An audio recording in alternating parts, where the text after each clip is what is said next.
Hello and welcome back for another episode of Ask Starbase. I'm Athena, and today we'll be looking at the Fibonacci sequence. Julie from Parkville wants to know where it came from.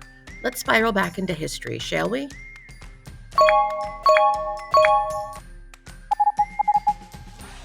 The man who became known as Fibonacci was Leonardo Bonacci, or Leonardo da Pisa.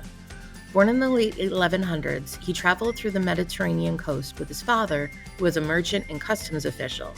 He noticed the difference between the Roman numeral system and the Indo-Arabic numeral system, and that the latter used a place value. They also used an abacus and an ancient system for multiplication, where you break down a number to its basic parts instead of needing a multiplication table in front of you. Sounds familiar. He published this information in a text known as Liber Baci, and it spread across Europe, with the more wealthy taking an interest in the alternate ways of bookkeeping and calculating that were mentioned.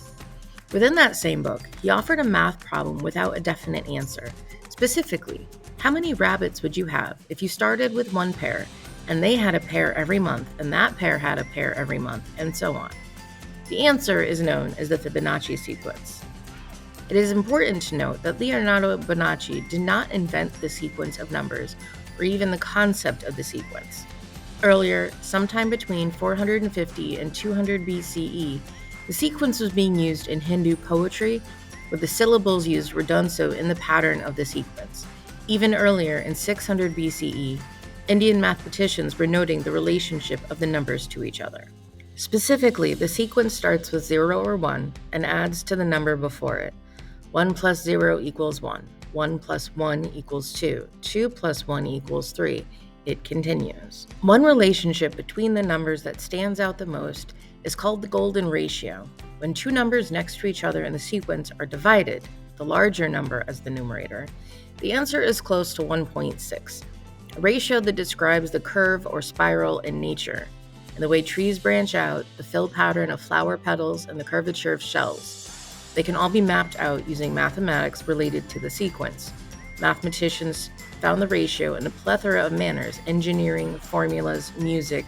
Leonardo certainly didn't invent the Fibonacci sequence. He never claimed to have, and it wasn't even named for him until a few hundred years after he passed. His text wasn't widely accessible to common folk until after Gutenberg's printing press. But like Newton's laws of physics and many other STEM-supporting concepts, being in the right place at the right time can go a long way. If you want to be in the right place at the right time, keep exploring. Investigate the world outside, how and why things work, and dive into whatever inspires you. Think outside the box and find new ways to protect the world around us so other generations can find the magic in nature too.